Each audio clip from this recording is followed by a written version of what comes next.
Hi, I'm Patrick Boa. I am running under Asset Katipunan. Your next year as a counselor for Students' Rights and Welfare Basic Services.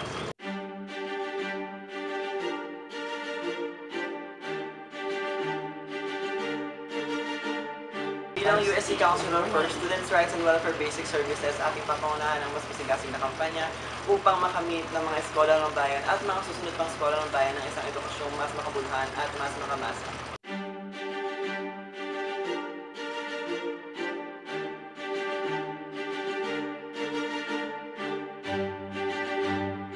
Peter Cayetano, kasi noong 2010, isa siya sa mga nakisali sa mobilization dun sa budget cut na nangyari noong 2010. Isa siya dun sa mga nakiisa sa mga eskola ng bayan dito mismo sa ating pamantasan para